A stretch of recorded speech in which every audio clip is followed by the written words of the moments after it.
Ciro Nogueira, pronto aí para entrar. Boa tarde, Ciro. Como é que tá, senador? Tudo bem? Boa tarde, é um prazer estar com vocês.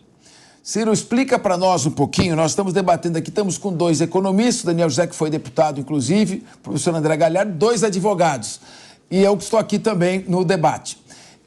Nós estamos falando da contribuição sobre bens e serviços da União e dos impostos de bens e serviços que ficam dos estados e municípios. Mas já existe algum desenho de como isso vai funcionar na prática? Quando o cidadão for comprar um determinado produto, quando ele for adquirir um determinado serviço, qual contribuição ou qual imposto que vai incidir e para quem que vai ser destinado, como é que vai se repartir a fatia do bolo? Olha, teoricamente, nós teremos que ter uma carga negativa, uma carga tributária hoje neutra para o futuro. Tem uma preocupação enorme de nós não conseguimos. Eu mesmo ontem tentei colocar um teto na nossa reforma no que diz respeito ao IVA, né? Para que o IVA no nosso país não fosse o maior IVA do mundo, né? Acima, que o maior IVA do mundo é na Hungria com 27%. Eu queria colocar até próximo a isso, a 25%. Infelizmente, a maioria dos senadores não acolheram essa medida. Hoje nós vamos ter uma simplificação enorme com essa reforma, é o lado positivo da reforma, com a chegada. Eu acho que todos esses impostos vão ser substituídos pelo IVA, que infelizmente não está na medida que nós gostaríamos. Nós gostaríamos de ter um IVA como os países da OCDE, em torno de 19%. E, infelizmente, nós temos uma maioria legislativa comandada por esse governo que não atendeu aos pedidos das pessoas que querem um país menor, enxuto, uma gestão mais eficiente, para que tivéssemos impostos no nível dos países que se desenvolvem no mundo, não é? E eu espero que a gente tenha total noção que nós não podemos aumentar a carga tributária no nosso país. Isso é muito ruim, mas existe uma imprevisibilidade. Eu mesmo fui muito criticado por ter votado favoravelmente essa reforma, mas eu passei 30 anos defendendo uma reforma no nosso país. Nós temos um sistema tributário que é o pior do mundo, é um caos. Eu até disse no meu discurso, nós fizemos uma reforma, nota 6, 7, mas nós temos hoje um sistema tributário que é 0. Então, de qualquer forma, melhorou, mas nós estamos longe de ter aprovado uma reforma ideal para o nosso país. Bom, pelo que eu entendi da sua fala, embora o governo diga que a reforma não vai acarretar aumento de arrecadação, ninguém pode garantir isso, até porque nós estamos com déficit fiscal aí na casa de 80 bilhões de reais e o governo anuncia que pretende continuar gastando e que não é prioridade manter esse equilíbrio fiscal. Então, há sim o risco de que isso traga um aumento de arrecadação. A pergunta que eu queria fazer é a seguinte: esse Conselho Federativo, que vai ter 27 representantes aí de Estado, Distrito Federal, 27 representantes dos quase 5.700 municípios, não é um perfil centralizador num país de dimensões continentais que deveria estar fortalecendo os municípios, fortalecendo a municipalização, a descentralização da gestão? Isso não vai dar um contorno centralizador e mais difícil de fiscalizar o dinheiro que chega na ponta? Eu não tenho dúvida, não. Isso aí nós já devíamos ter discutido isso num pacto federativo há muito tempo, onde nós temos uma injustiça de grande... A maior parte dos recursos ficam na União. As pessoas moram só nos municípios, né? Não acredito que um tecnocrata de Brasília possa saber o que é melhor para uma cidade do que uma pessoa que viva lá em Coronel José Dias, no meu Piauí. Então, são situações que nós já devíamos ter feito até fora da reforma tributária, mas não é uma rediscussão do Pacto Federativo. Essa reforma, o que é que ela quis? Que os estados, municípios e União não pudessem arrecadar menos do que estão arrecadando atualmente, né? Até porque suas despesas são baseadas na sua arrecadação atual. Mas a gente tem um medo muito grande se esse governo se perdurar, mas eu tenho a certeza e até a vontade e a esperança que, quando essa reforma vier a mesmo efetivamente entrar em vigor, a gente já tenha se livrado do Partido dos Trabalhadores comandando o nosso país. Olha, eu vou girar os nossos debatedores que querem fazer perguntas, mas eu não resisto a uma última curiosidade. Não está na hora do Congresso Nacional rever essa repartição de receitas? Nós estamos falando aqui, o governo federal está pensando em investir 900 milhões de reais na segurança, enquanto só o estado de São Paulo está investindo 35 bilhões. Então não é uma sobrecarga para os estados, nós estamos vendo um problema de segurança pública acirrado em todo o país, organizações criminosas dominando estados, controlando municípios, e o dinheiro não dá, porque a maior parte fica com a União. Não é o momento de se rever isso, essa repartição de competências? O senhor está no Senado, são os senadores e os deputados federais que podem fazer isso? Se dependesse da minha vontade, já deveria ter feito há muito tempo, né? Mas não é fácil se aprovar essa situação, como você está dizendo, com o governo federal contra, né? Eles têm uma força muito grande no Congresso Nacional, não tem a maioria, mas tem uma força muito grande, mas que inviabiliza qualquer modificação como essa, como você está sugerindo, e seria muito bom para o nosso país. André Galhardo, a sua pergunta para o senador Ciro Nogueira. Eu queria entender uma primeira questão, né? Essa questão do Conselho Federativo, dos 27 representantes. A gente falou muito sobre o Estado gastando demais, etc. E agora o próprio Capês falou sobre a gente não ter esse recurso suficiente em investimentos, né? Essa reforma tributária, ela também acabou debatendo em alguma medida essa necessidade do Estado gastar um pouco mais com investimento. O Brasil precisa modernizar a sua infraestrutura. E isso passa, em alguma medida, pelas mãos do Estado. A reforma tributária pretende, de alguma forma, ainda que indireta, ajustar esse desequilíbrio aqui no Brasil, senador? Infelizmente não, porque a reforma tributária ela não pode tratar desse tema, né? É muito difícil você tratar um tema como esse e obrigar a se gastar. Era o ideal, né? Principalmente de um governo, como nós estamos vendo hoje, que só pensa em gastar com o pessoal, com companheirada, com aparelhamento estatal, aumento de ministérios, e devia estar investindo em infraestrutura no nosso país. Infelizmente não acontece isso na reforma tributária, isso acontece muito mais ao se fazer o orçamento da União, de estados e municípios, e é uma luta constante que eu tenho já há muito tempo, e grande parte dos senadores, mas infelizmente depende muito da vontade política do governo que foi eleito, né? E nós temos um governo que foi eleito pela população brasileira que não coloca o cidadão, as pessoas que querem produzir, que querem empreender no Brasil, como prioridade. Doutor Cristiano Vilela. Senador, boa tarde, satisfação recebê-lo aqui na Jovem Pan mais uma vez. Senador, vou usar o exemplo do município que o senhor mencionou, Coronel José Dias, no Piauí. Dentro das regras atuais, se um determinado prefeito tem interesse em estimular a sua arrecadação, ele pode, de alguma forma, fazer campanhas, né, para o pagamento dos tributos em atraso, ele pode colocar uma maior fiscalização para que haja uma cobrança mais efetiva dos tributos. Agora, nessa realidade do que foi aprovado agora, onde o recurso do ISS, por exemplo, ele não vai mais vir para os cofres do município. Vai ter interesse, o prefeito de uma cidade como José Dias, por exemplo, Coronel José Dias, por exemplo, ele vai ter interesse em investir tanto na arrecadação, sabendo que aquilo não vai vir diretamente para os cofres do município? Não, mas nesse caso aqui, vai vir para os cofres dos municípios, né? O que vai permitir, o ponto principal, e por isso eu votei a favor dessa reforma, é a simplificação.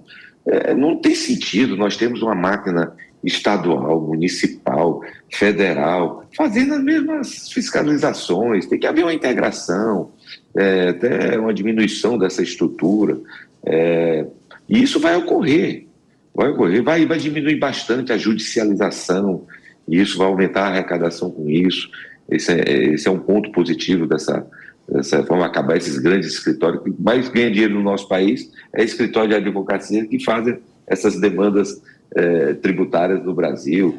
Então, eu tenho certeza que os municípios, os estados e a União vão ter interesse, porque uma parte do que está sendo arrecadado vai para os estados, vai para os municípios, vai para a União. A crítica é que deveria ir mais para os municípios, mas tem que haver uma mobilização, e eu não tenho dúvida que ela irá acontecer, que todas as máquinas arrecadatórias para se integrarem e aumentar a arrecadação do nosso país para quem deve pagar imposto. Emerson Tawil. Boa tarde, senador. Prazer falar com o senhor. Senador, diante do Pacto Federativo que o senhor também disse, lá diz que é uma parceria indissolúvel entre a União, os estados, o Distrito Federal e os municípios. Com essa reforma tributária, o senhor não entende que cria uma distância abissal entre os municípios de um modo especial e, consequentemente, cria uma certa dependência maior dos municípios para conseguir, ali recursos para poder mover o município dentro das suas características e das suas necessidades? O senhor não acredita? E qual seria, na verdade, uma ferramenta, talvez até de um arrefecimento por parte do Congresso para tentar uma discussão com maior profundidade? Olha, volto a dizer, isso teria que ser uma rediscussão do Pacto Federativo.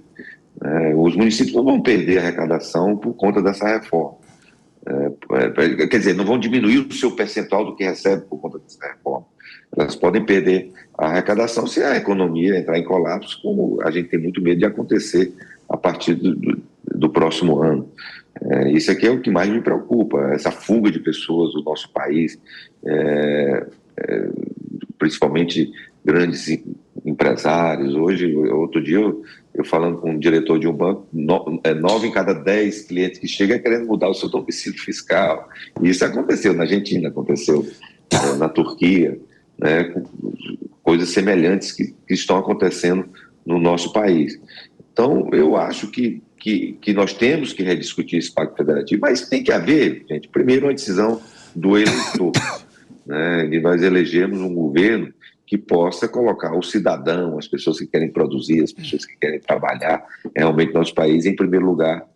E isso, infelizmente, não acontece com o atual governo. Daniel José. Boa tarde, senador. É só complementar. Complementar. Senador, a reforma tributária, segundo o senhor, e a gente também compreende que seja necessária, mas diante de um governo, e a gente traz aqui para uma visão minimalista, quando a gente tem um aperto financeiro dentro de casa, a primeira tomada que a gente tem que fazer é diminuir gastos. E o que o senhor entende, um governo desse, gastão, como a gente tem visto no noticiário, como é que é contraditório essa reforma tributária, tentando trazer vantagens, principalmente para uma forma global aqui dentro do país, esse gasto excessivo por parte do governo? Eu vou aproveitar até o Tawil, porque... Deixa ele terminar a pergunta. Isso, vai lá. Não, já concluí. Daniel o José, deveria partir do próprio governo? Daniel José. Bom, boa tarde, senador. Até construir em cima da pergunta do Tawil, porque era essa pergunta que eu gostaria de fazer. No final da década de 90, o total da carga tributária brasileira girava em torno de 24% do PIB. Hoje, ela passa de 30%, 32%, um pouquinho mais até. Isso foi por conta de uma expansão de gastos dos governos do PT nos anos 2000 e 2010, a partir de 2010. Governos Lula e Dilma. E agora a gente tem mais uma vez o governo do PT, mais um governo do PT, e com a mesma linha de expandir gastos e de falar só em receita. O senhor não enxerga, ou dentro do Senado, da Câmara dos Deputados, como que está o clima político para começar a cobrar do governo mais iniciativas de corte de despesas e de propostas de uma reforma administrativa, outro tipo de iniciativas que poderiam, de fato, cortar gastos? Ou é algo que ainda está fora das discussões políticas? Eu queria entender um pouquinho mais, bem nessa linha do que o Tawil levantou. Olha, todo governo, quando é eleito, ele vem com a aprovação popular, uma confiança maior do mercado. Esse governo começou com uma confiança muito grande internacional, muito além do que eu até imaginava. Isso está sendo jogado fora, e eu não tenho dúvida que a partir do próximo ano, esses mesmos deputados que hoje estão votando a favor do governo, esses mesmos senadores, vão ser cobrados nas ruas. Nós temos eleições no próximo ano que vai vir a maior derrota de um partido que está no poder da história do nosso país. E os senadores e deputados vão ter que voltar para suas bases para pedir voto para os seus candidatos e vão ser cobrados, porque hoje a população está completamente decepcionada e frustrada com o que foi prometido, gente. Foi prometido picanha, cerveja, que as pessoas iam voltar a andar de avião, voltar a comprar carros. E eu fiz uma pesquisa agora, através do nosso partido, as pessoas estão completamente insatisfeitas e decepcionadas. Pessoas que votaram, até não foi eu que votei no Bolsonaro, não, pessoas que fizeram L. Então, eu não tenho dúvida que a partir do próximo ano, a modificação no que diz respeito a apoio no Congresso Nacional irá diminuir drasticamente, porque nós temos lá um terço do Congresso que faz oposição como eu, e lá um terço fica indo e voltando, mas tem um perfil de centro-direita, né? E um terço esse é da esquerda. Então, eu acredito piamente que nós vamos poder ter modificações políticas, principalmente no Congresso Nacional, que é o grande responsável para impedir essas despesas, essas gastanças, esses desperdícios de recursos públicos, a partir do próximo ano possa vir a acontecer. Senador Ciro Nogueira, eu queria só trazer um pouquinho para a pauta política, aproveitar sua boa vontade aqui com linha de frente, aliás, sempre nos atende muito bem.